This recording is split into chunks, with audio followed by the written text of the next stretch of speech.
देवस्य धीमहि धियो यो नः प्रचोदयात्। ओम गुरुर्ब्रह्मा गुरुर्विष्णुः गुरुरेव महेश्वरः गुरुरेव परब्रह्म तस्मै श्री गुरवे नमः। यथा सूर्यस्य कान्तिस्तु श्रीरामे विद्यते हि या सर्वशक्ति स्वरूपायै देव्यै भगवत्यै नमः।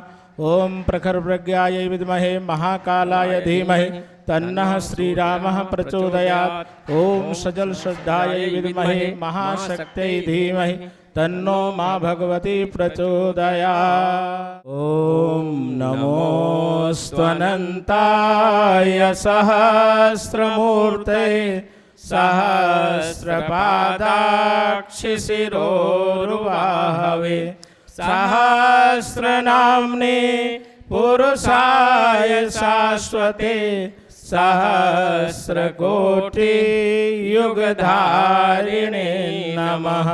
सहस्रकोटि युगधारिणे नमः। देवतुल्य भाइयों, देवी स्वरूपा बहनों, शक्ति स्वरूपा माताओं, गुरु पूर्णिमा पूर्णता का पर्व है।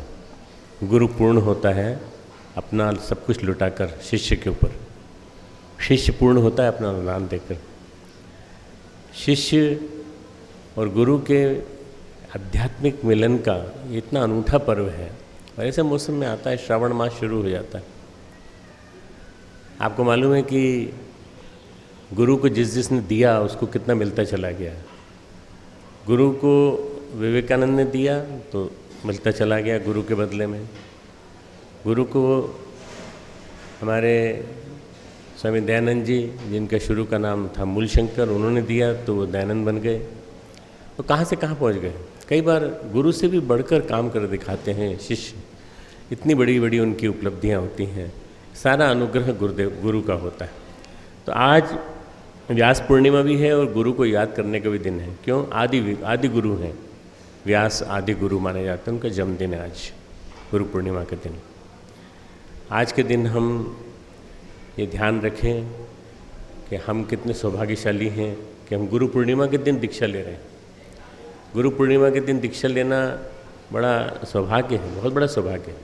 ली भी हो पहले मान लीजिए तो फिर से रिवाइज़ कर लीजिए, कोई दिक्कत नहीं। शर्तों को सुन लीजिए और फिर से रिन्यू कर लीजिए। जितनी बार आप दीक्षा के अनुशासन सुनेंगे और जितना अपनाने की कोशिश करेंगे उतना ही आपको अनुदान मिलते चले जाएंगे। परम पूज्य गुरुदेव और परमवंदनीय माता जी दोनों ने मिलकर के इस मिशन को कहाँ से कहाँ पहुँचा दिया। गुरुदेव ने अपने अंगअवयवों से में लिखा है, एक छोटा सा पत्रक है अपने अंगअवयवों से। उसमें उन्होंने लिखा है कि मिशन का कार्य अगले दिनों बहुत बढ़ेगा, इतना बड़ा जिसकी कल्पना आप नहीं कर सकते। तब बहुत से साधनों की आवश्यकता पड़ेगी। साधन कहाँ से आएंगे उनकी चिंता आप न करें, उनकी चिंता वो करेगा जो इन पंक्तियों को लिख रहा है। गुरुदेव ने स्वयं को समर्थ, साक्षात समर्थ महाकाल के रूप में माना है और कह रहे हैं तुम चिंता मत करो, हम करते आते हैं। कई बार लोग मुझसे पूछते हैं, डॉक्टर साहब इतनी सारी बिल्डिंग बनती चली जाती है, पैसा कहाँ से आता है? मैंने कहा वो चिंता करता है, हम नहीं चिंता करते। साधन वहाँ से आते हैं, सारी व्यवस्था बनती चली जाती है। इसलिए जितना भी कुछ विस्तार हो रहा है मिशन का, वो सारा के सारा गुरु की कृपा से हो रहा है।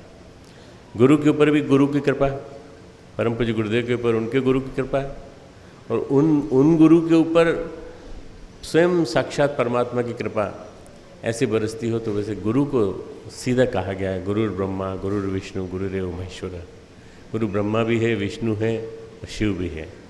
गुरु बहुत बड़ी शक्ति है। अगर गुरु का वरदान मिल जाए तो फिर उसके बाद अनुदान मिलने के बाद, फिर गुरु के अनुदान पाने के बाद कुछ शेष नहीं रह जाता। भौतिक दृष्टि से भले नज़र नहीं आए कि हमको अनुदान नहीं मिले, कार नहीं मिली, हमको मकान नहीं मिला, हमारा ये नहीं मिला, पर अंदर से जो संतुष्टि मिलती है और अंतरात्मा को जो प्रगति का रास्ता मिलता है, वो गुरु के अलावा कोई नहीं दे सकता। इसलिए गुरु को, स्पेशली सदगुरु को, गुरु तो कई होते हैं, ढेर सारे हैं, आज तो हजारों लाखों गुरु हैं। सदगुरु गिने चुने होते हैं। सदगुरु के रूप में हमने परम पूज्य गुरुदेव को माना गायत्री के संदेश को, यज्ञ के संदेश को उन्होंने जन जन तक पहुँचाया। ये बहुत बड़ा काम है। हर व्यक्ति तक गुरु के संदेश को, गायत्री के संदेश को पहुँचाना और गायत्री को 10 करोड़ से लेकर 15 करोड़ व्यक्तियों तक पहुँचा देना। अब ये रुकेगी नहीं। गायत्री पूरे भारत में भी फैलेगी और पूरे विश्व में भी फैलेगी, और सारे लोग विश्व के गायत्री जप करने लगेंगे, गायत्री मंत्र को जीवन में उतारने लगेंगे, गायत्री मंत्र के तत्व दर्शन को जीवन में उतारने लगेंगे। ये निश्चित रूप से होगा और शीघ्र ही होगा। सतयुग अपने आप आएगा।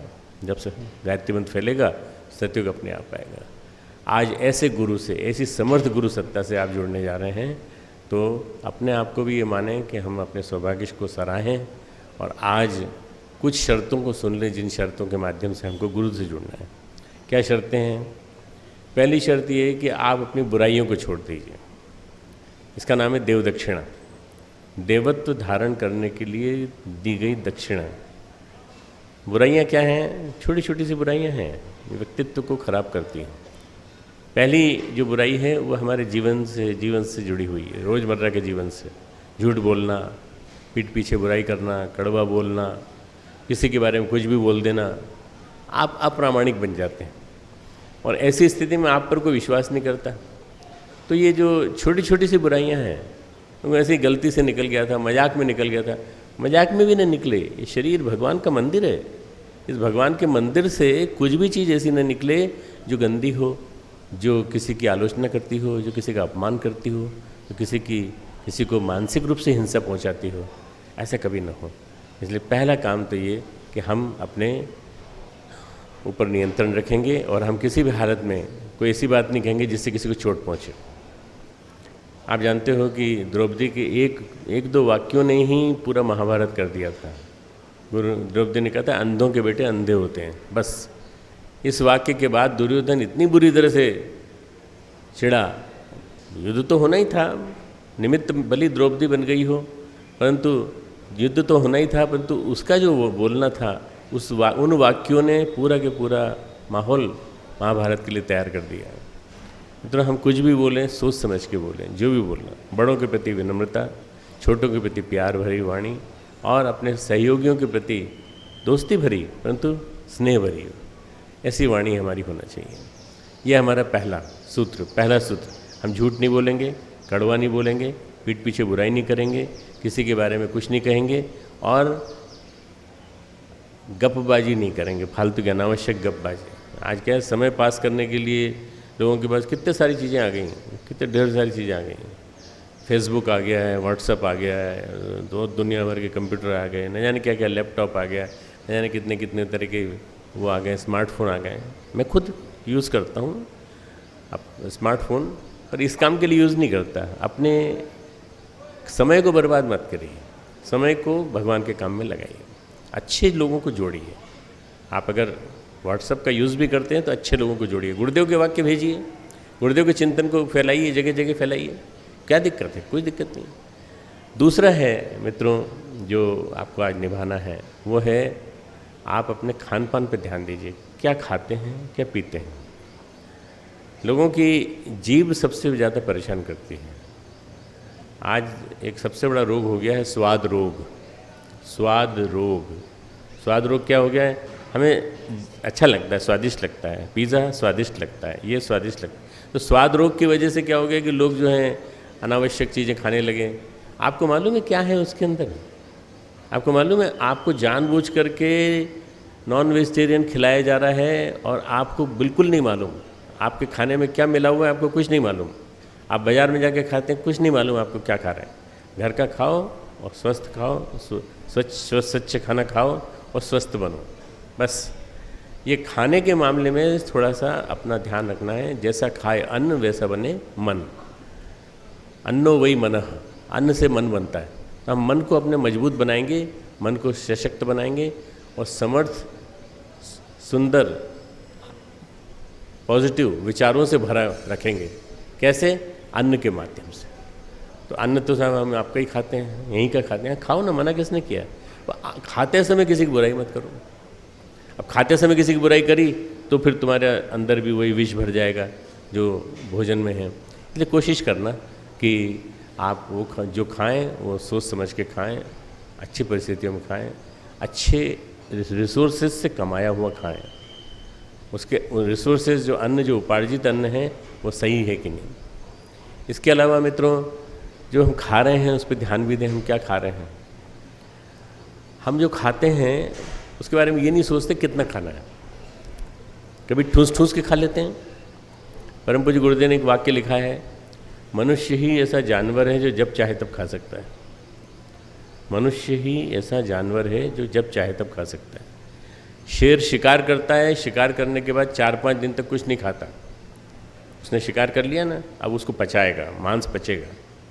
शेर की जो आंतें होती हैं बहुत बड़ी होती हैं, वो पास होता है उसमें से, और वो एंजाइम्स के माध्यम से पास होकर जब पच जाता है, और पानी खूब पीता रहता है, बीच में पानी पीता रहता है, और वो बीच में कुछ नहीं लेता, बीच में कुछ नहीं खाता नहीं है। क्यों? शेर ने एनाटॉमी पढ़ी है क्या? शेर को कैसे मालूम कि मेरे को इतना खाना चाहिए, इतना खाना चाहिए? शेर को समझदारी है, वो समझदार प्राणी है। शेर ही नहीं, बाकी सब जितने जीव जंतु हैं, कुत्ते से लेके बिल्ली से लेके, ये ज़्यादा ज़रूरत से ज़्यादा नहीं खाते। एक मनुष्य ही ऐसा जानवर है जो जब चाहे तब खा सकता है। खाना खा के बैठे हो और आपके सामने मिठाई की कोई डिश ला दे तो आप सोचते हो खाने में क्या फर्ज है, क्या खा लेते हैं।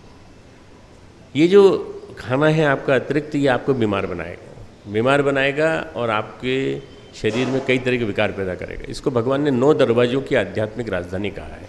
9 द्वारे पूरे देही, गीता में कहते हैं 9 दरवाज़ों की आध्यात्मिक राजधानी है। 2 आँख, 2 नाक, कान, नाक कान मुंह, 2 नीचे।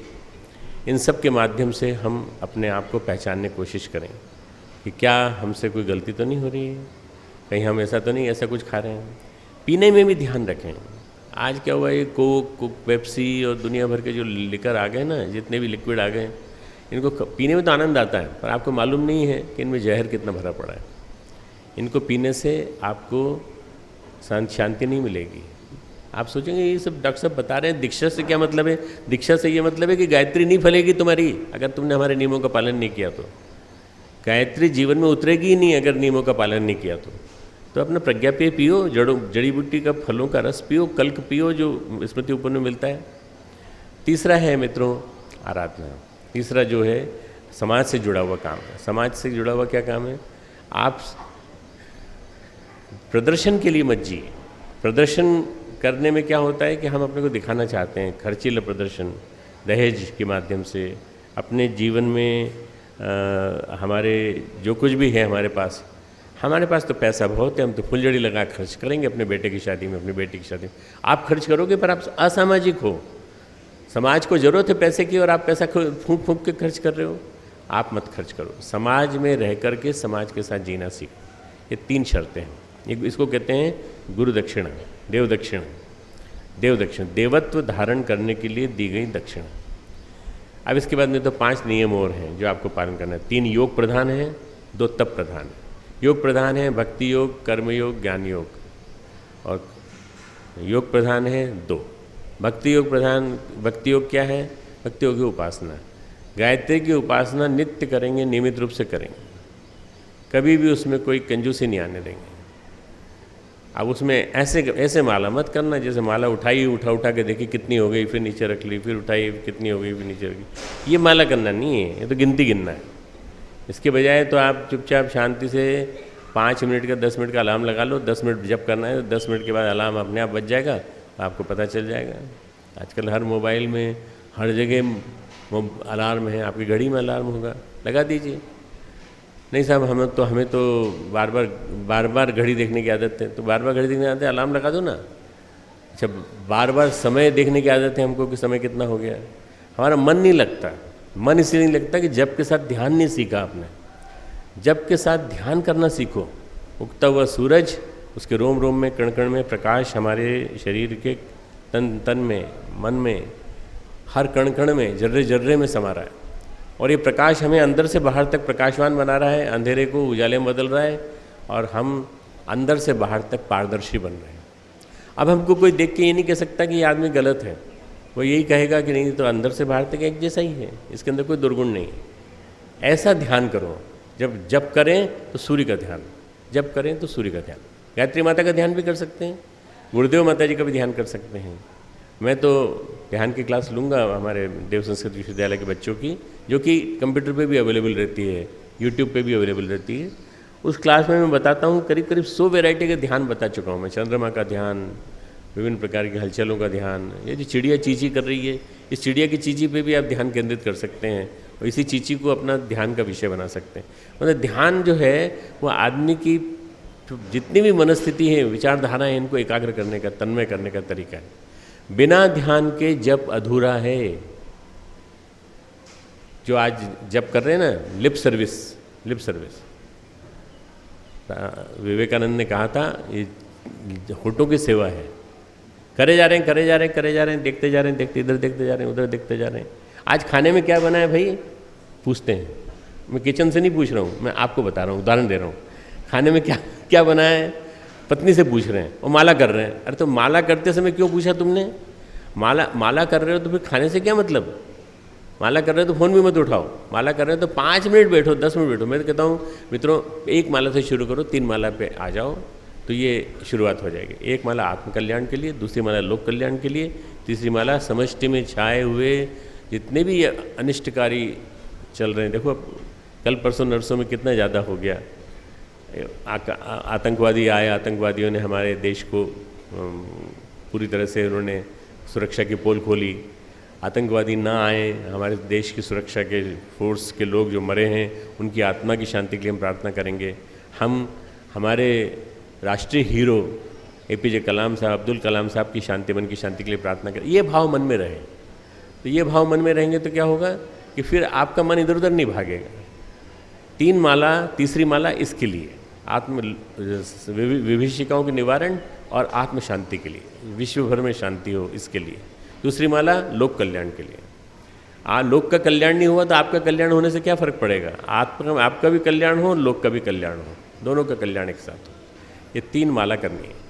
इसके बाद ज़्यादा करने का मन है तो 11 माला कर लो, और ज़्यादा करने का मन है 27 माला का एक अनुष्ठान कर लो। 27 माला रोज़ की जाती है 9 दिन तक नियमों के साथ, तो वो एक 24,000 का अनुष्ठान कहलाता है।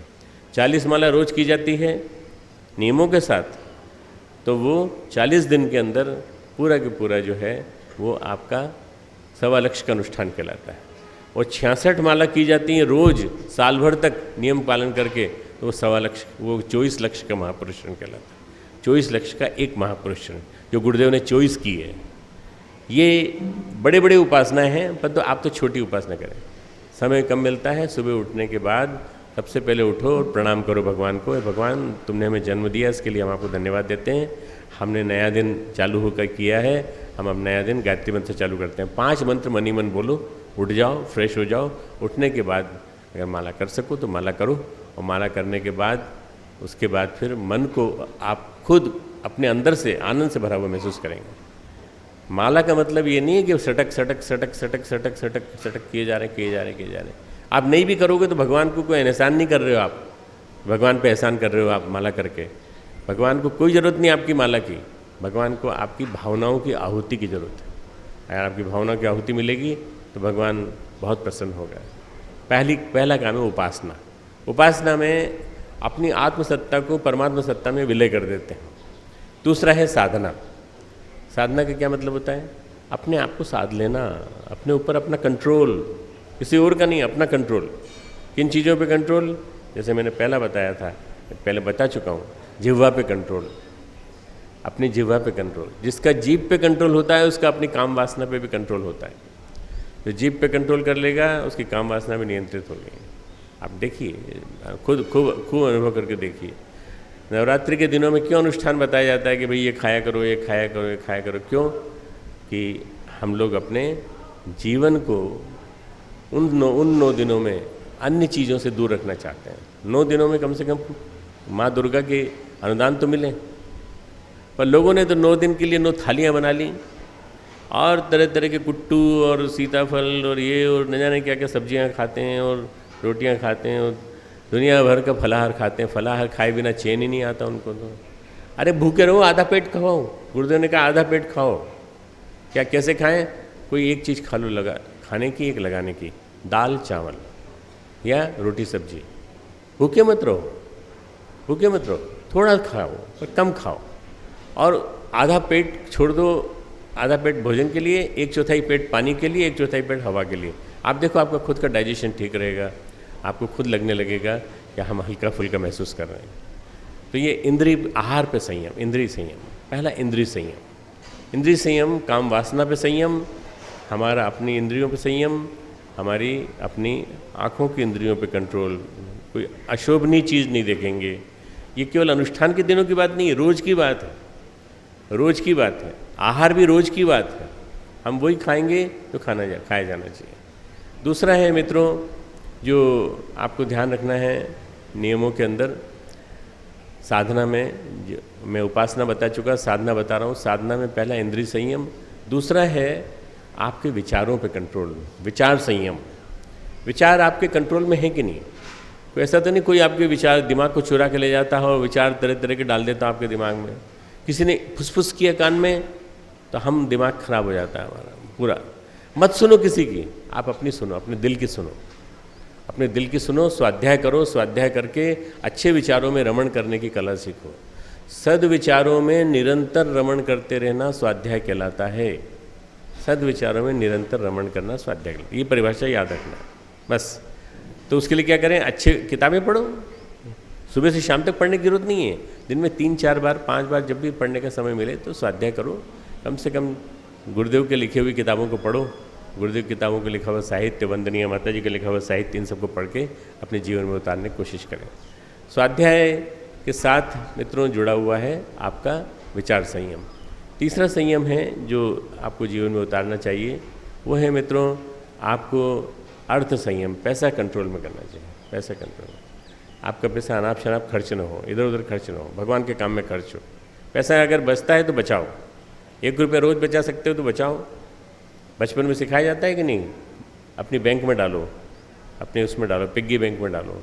इसी तरह से आप अगर बचा सकते हो तो बचाओ और फिर उसको किसी गरीब के लिए दान दे दो। अर्थ संयम का मतलब होता है भगवान के काम के लिए दिए गए दान के निमित्त निकाला गया अर्थ। आप अनावश्यक खर्च मत करिए।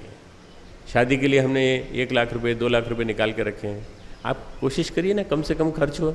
जितना कम से कम खर्च होगा बचेगा वो उसमें यूज़ करेंगे। मित्रों ये इतना आपका संयम सध गया तो फिर उसके बाद एक संयम रह जाता है, वह समय संयम, टाइम मैनेजमेंट। समय संयम, समय का पालन। ये शांति कुंज की देव संस्कृति विश्वविद्यालय की आपको एक अनूठी परंपरा मिलेगी कि यहाँ समय का पालन किया जाता है। सुबह से शाम तक समय, 3:30 बजे घंटी बजी, 3 घंटी बजी, 4:30 बजे गुरुदेव का प्रवचन हुआ, 5:30 बजे अनाउंसमेंट हुआ, प्रकरण सब चालू हो गया। ये सब अब 5:45 बजे हम आ गए आपके बीच में, 6:15 बजे 6:20 के करीब जीजी आ जाएंगी और हम लेक्चर देने चले जाएंगे। ये क्या है? समय प्रबंधन। समय को हमने बांधा है, समय को हमने कंट्रोल किया है। परम पूज्य गुरुदेव ने रबड़ की तरह से समय को खींचा, इसलिए 80 साल की उम्र में उन्होंने अपने वजन से भी 5 गुना भारी साहित्य लिखा। समय पे कंट्रोल करना, समय संयम। जो समय पे संयम कर लेता है वो एक सफल एग्जीक्यूटिव बनता है, सफल कार्यकर्ता बनता है, सफल व्यक्ति बनता है। हर चीज़ में सफलता।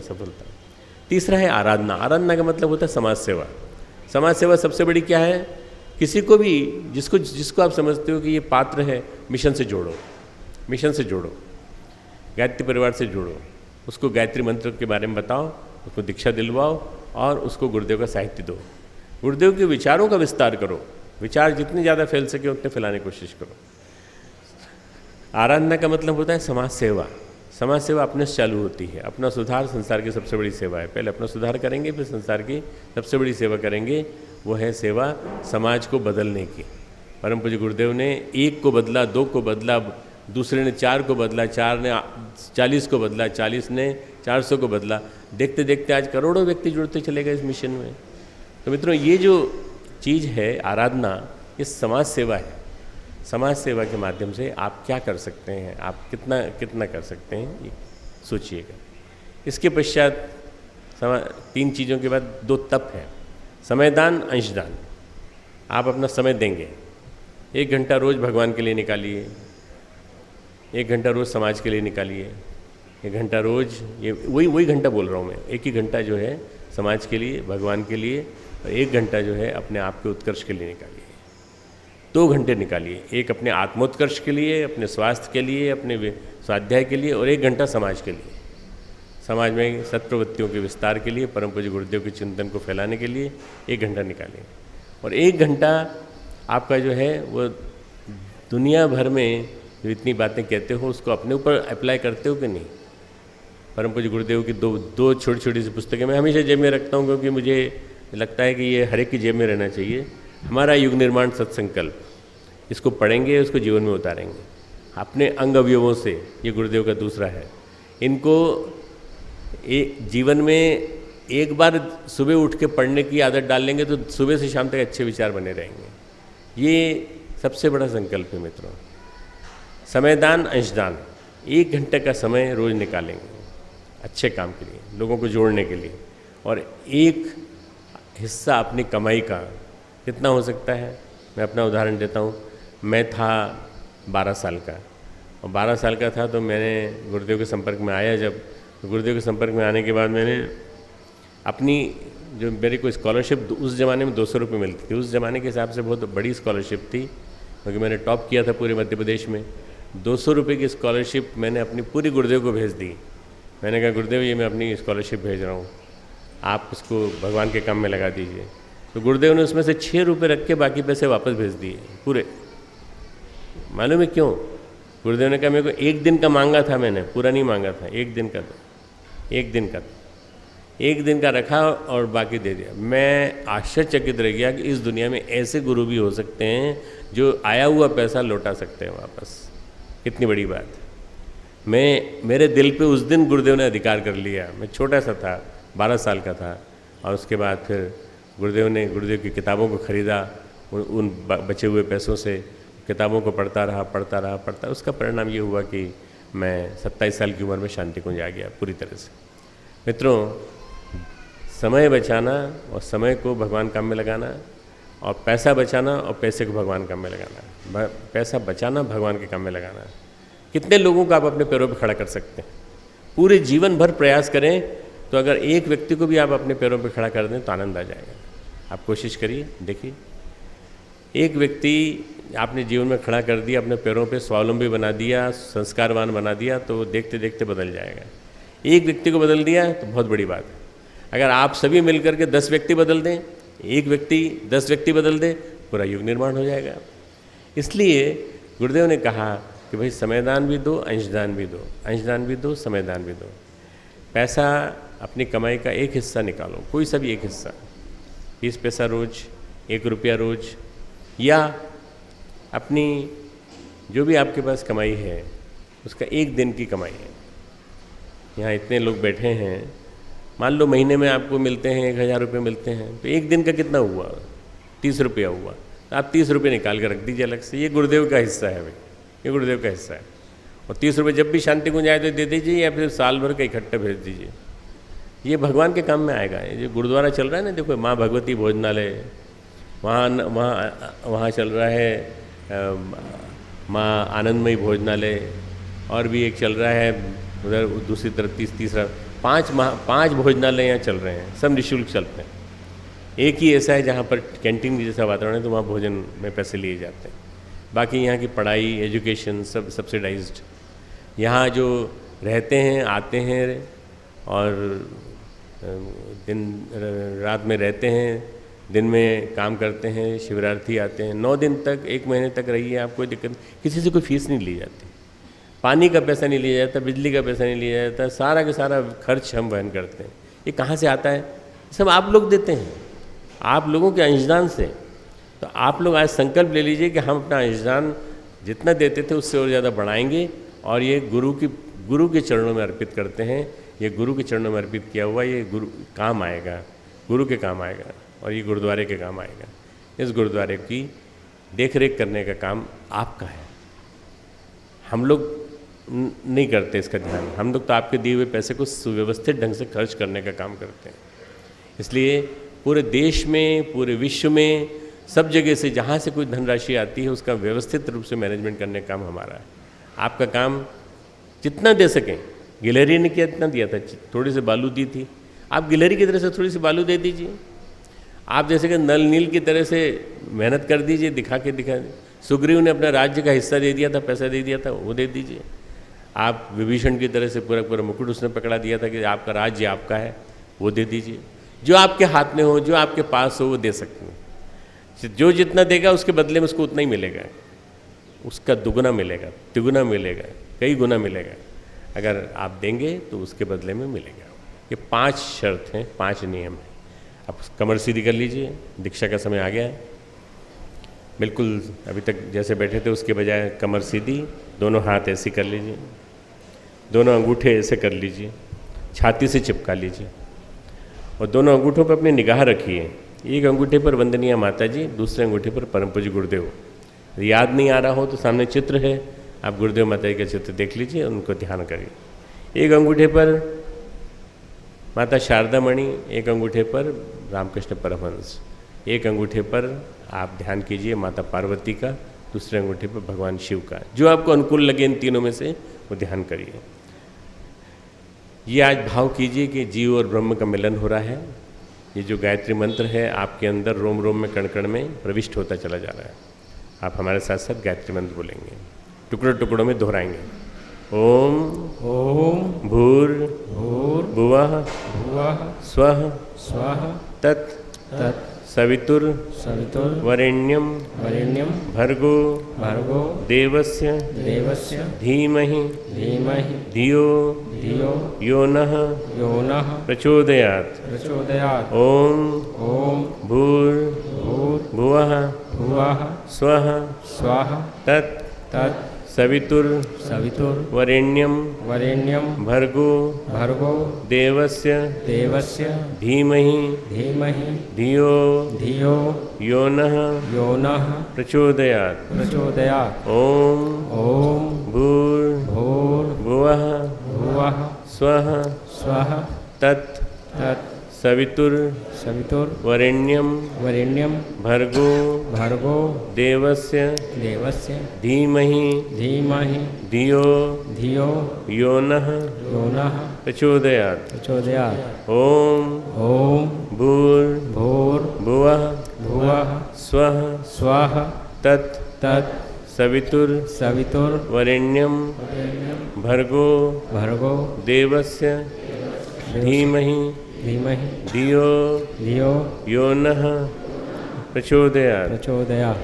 ओम ओम भूर्भुवः भुवः स्वः स्वः तत् तत् सवितुर्वरेण्यं वरेण्यं भर्गो भर्गो देवस्य देवस्य धीमहि धीमहि धियो धियो यो नः यो नः प्रचोदयात्। प्रचोदयात्। ये निगाह ऐसे ही रखेंगे। अभी आपके ऊपर जल छोड़ा जाएगा। जल के बिंदु जब गिरें, जल की बूंदें आपके ऊपर गिरें, उसके बाद आंखें उठा करके गुरुदेव माता की तरफ देखना, प्रणाम करना। अभी नीचे रखें आंखें, अपने दोनों उंगलियों पे अपनी निगाह रखें। ओम आपो इष्टामयो भुवः तानवूर्जे दधातन महेरणाय चक्षसे। ओम यो वः शिवतमो रसस्तस्य भाजयते हनः उशतीरिव मातरः। ओम तस्मा अरङ्गमामवो यस्य क्षयाय जिन्वत आपो जनयथा च नः। ओम पुनाति ते परिश्रुतग्वं सोमाग्वं सूर्यस्य दुहिता वारेण शश्वतातना। ओम पुनन्तु मा देवजनाः पुनन्तु मनसा धियः पुनन्तु विश्वा भूतानि जातवेदः पुनीहि मा। ओम पवित्रेस्तो वैष्णव्यो सवितुर्वः प्रसव उत्पुनाम्याच्छिद्रेण पवित्रेण सूर्यस्य रश्मभिः तस्य ते पवित्रपते पवित्रपूतस्य यत्कामः पुनेतच्छकेयं मा। ॐ नमोऽस्त्वनन्ताय सहस्रमूर्ते सहस्रपादाक्षिशिरोरुबाहवे सहस्रनाम्ने पुरुषाय शाश्वते सहस्रकोटियुगधारिणे नमः। सहस्रकोटियुगधारिणे नमः।